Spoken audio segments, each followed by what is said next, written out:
Abolishing Fossil Fuels, Lessons from Movements That Won. So we've asked Kevin to speak about some combination of the current threat to democracy, fascism, Trump and the deeper crisis that goes beyond Trump, what a crackdown on the left might look like, and how we can best resist. All in 15 minutes. Don't blink.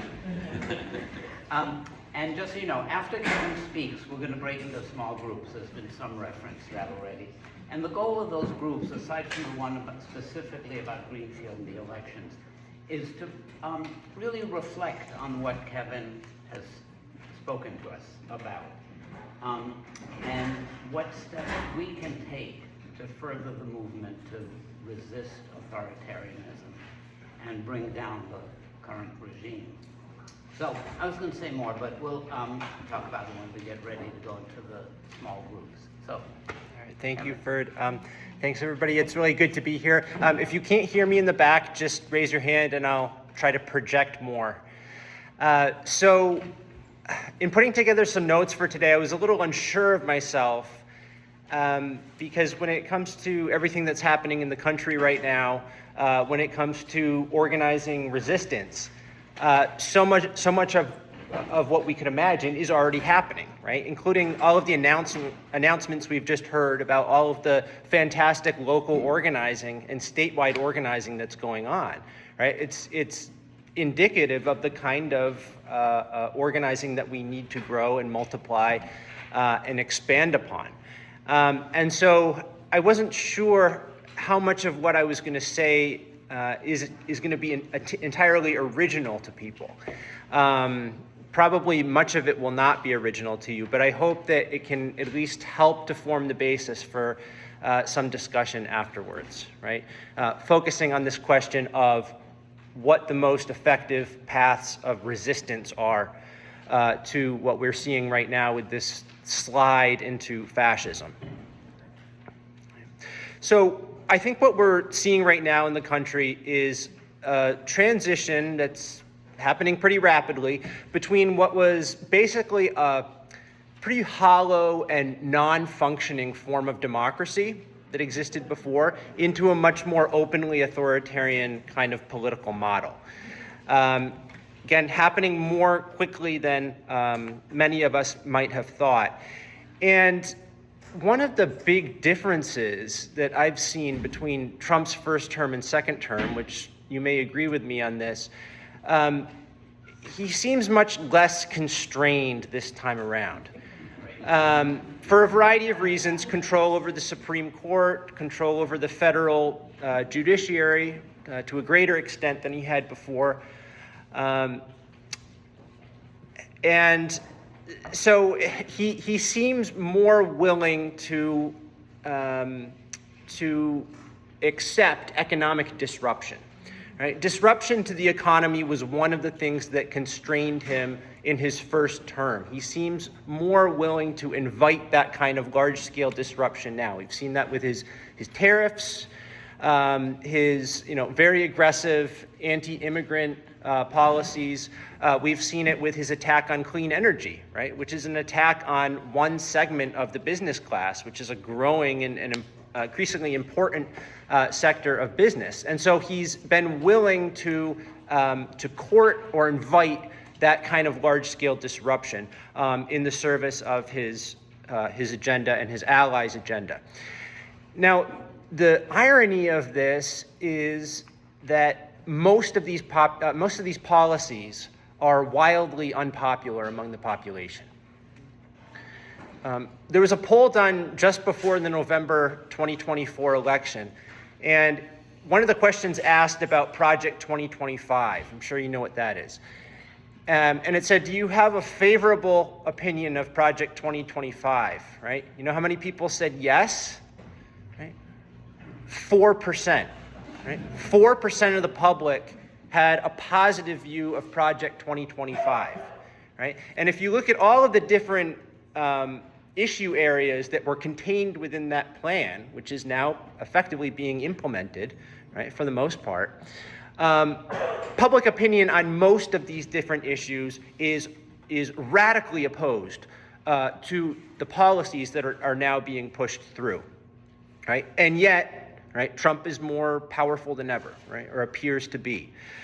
So that seems to be the situation that we're in. And in spite of all the chaos and all of the suffering that's being inflicted right now, most of which we're not even seeing, it's overseas, or it's future generations who will suffer from it. But in spite of all of that, I think we need to be realistic that we don't have a prospect for toppling this regime in the months to come. Right? He's going to be in power for a while. Right? There's no amount of corruption and criminality that's going to bring him down. I'd love to be proven wrong about that. But even if we're hoping that Democrats will retake one or both houses of Congress in 2026, the inauguration of those winners of the next election won't be for another 16 months. So what can we do in the face of a very powerful, very entrenched regime at the national level? The situation is more depressing because there doesn't seem to be much of an effective alternative being organized by the National Democratic Party.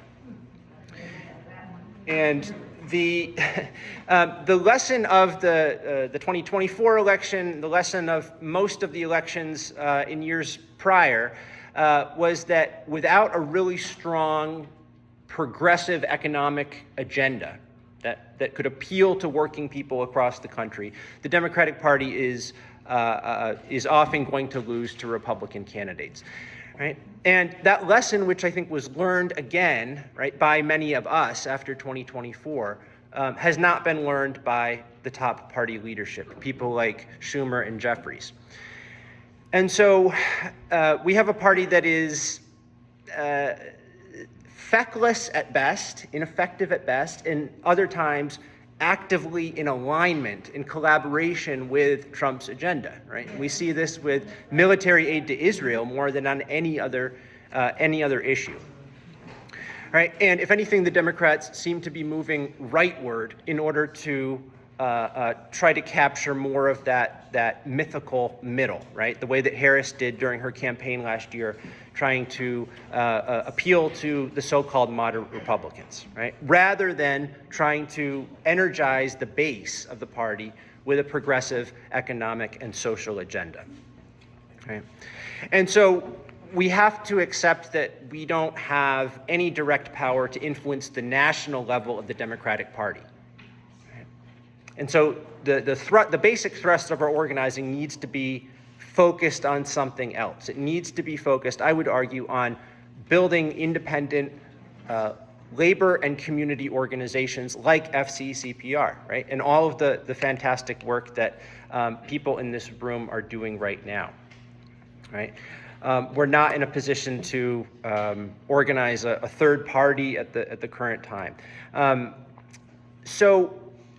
Going back to that 4%, right? The 4% who had a positive view of Project 2025. I think that that should be heartening to us. It shows us what is possible, right? It shows us that there is a receptive audience for many progressive ideas out in the U.S. public.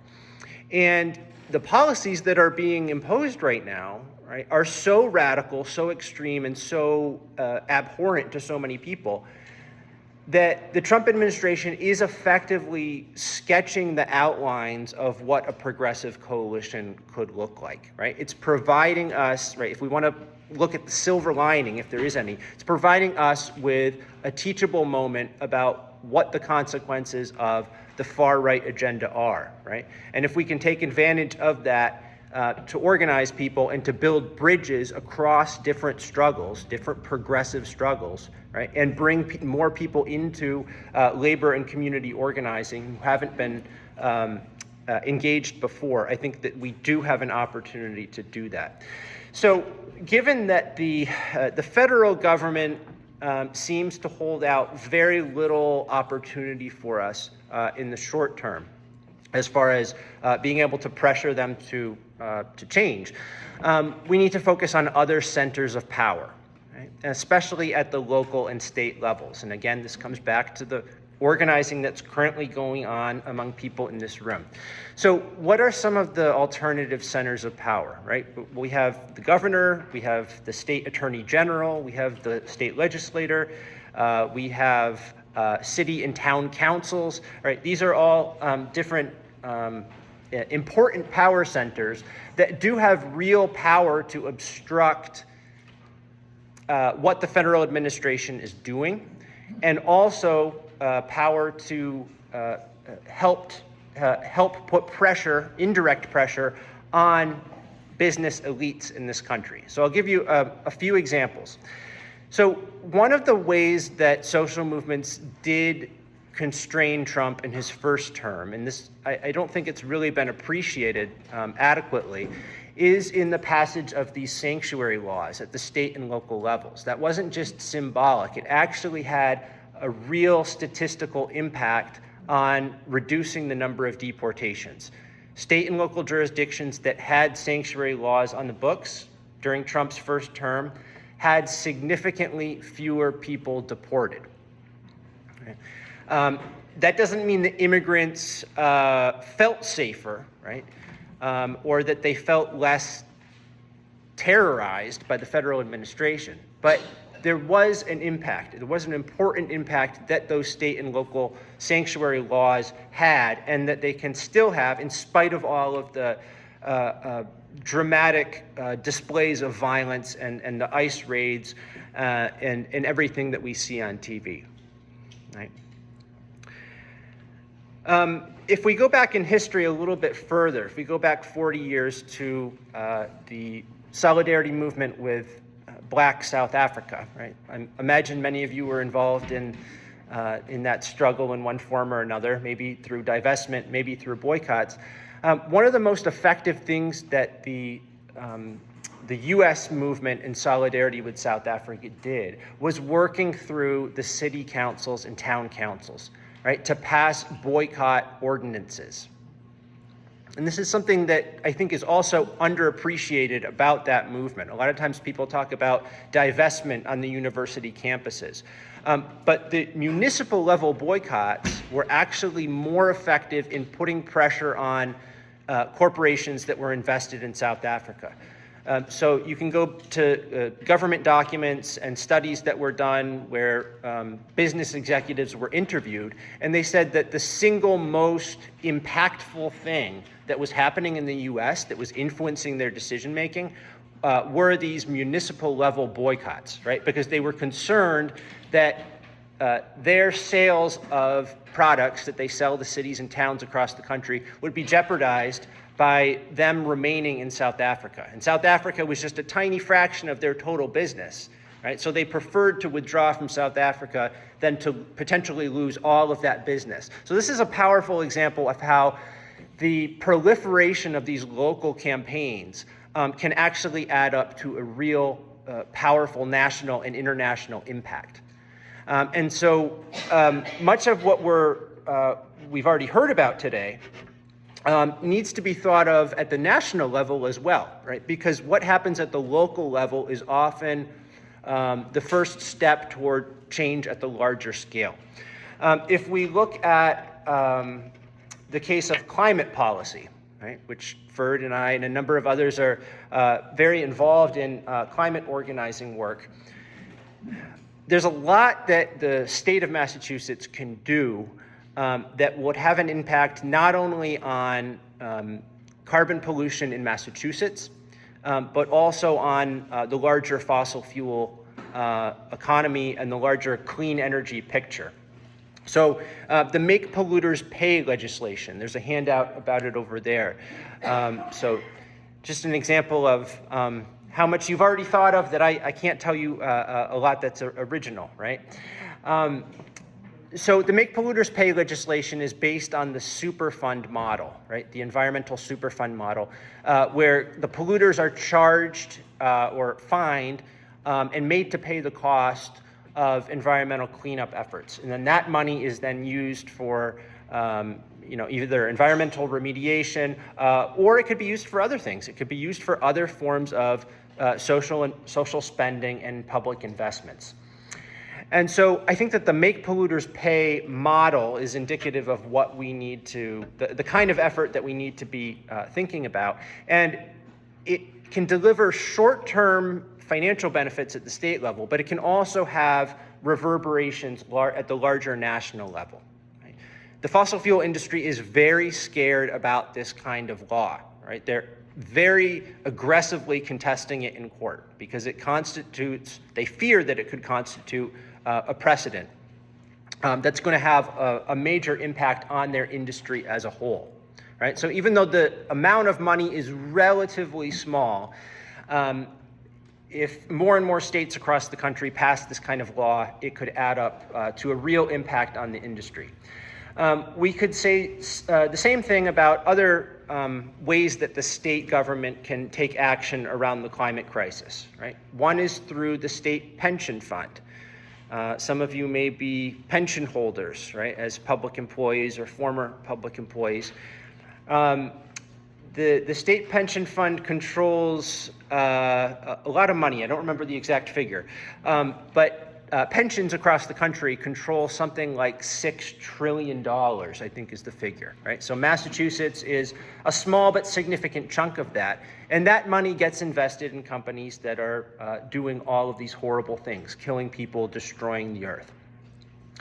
And so if the pension fund were to take some significant action, right, put restrictions on what kinds of companies get invested in, that can add up to a larger national scale impact.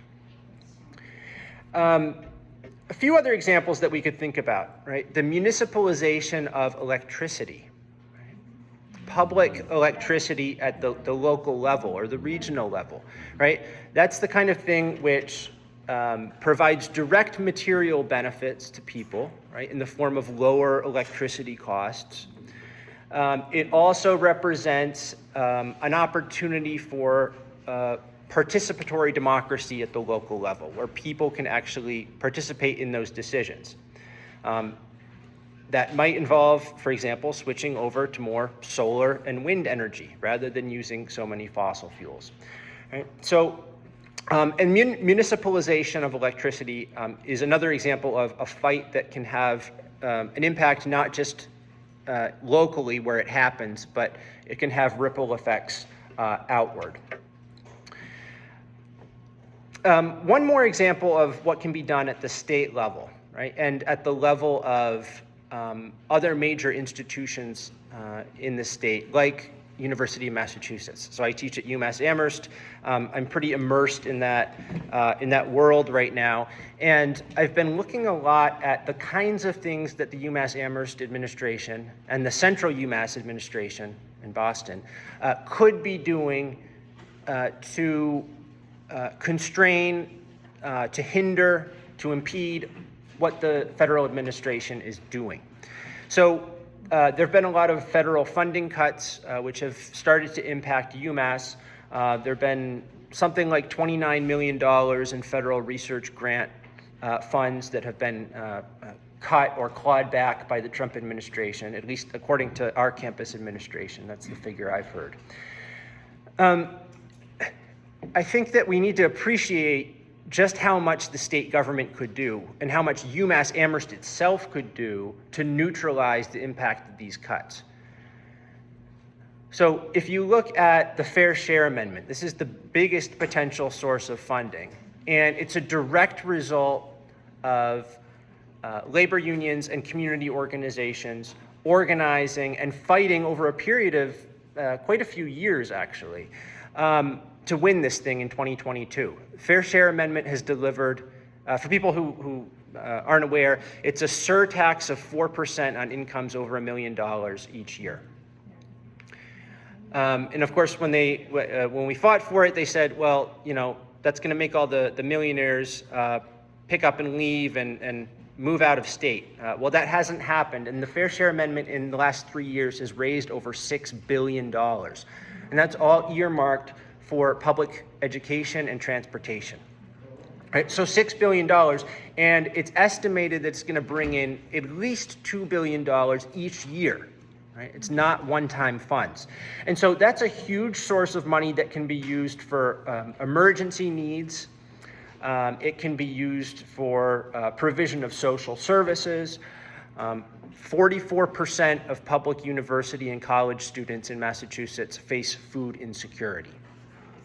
44%, right? Almost half of public college students in this state are food insecure. That's a pretty startling statistic. And so that's the kind of thing where this funding that the labor movement and community organizations were directly responsible for winning, that money can be put towards those ends. It can also be put toward longer term investments like the decarbonization of our school districts and our college campuses. University of Massachusetts Amherst, where I am, has a big carbon zero plan that they announced in 2022 to great fanfare. Right? On Earth Day 2022, the chancellor at the time came out and said, we're going to completely decarbonize this campus within the next 10 years, by 2032. And in the last 3 years, that plan has quietly been all but abandoned.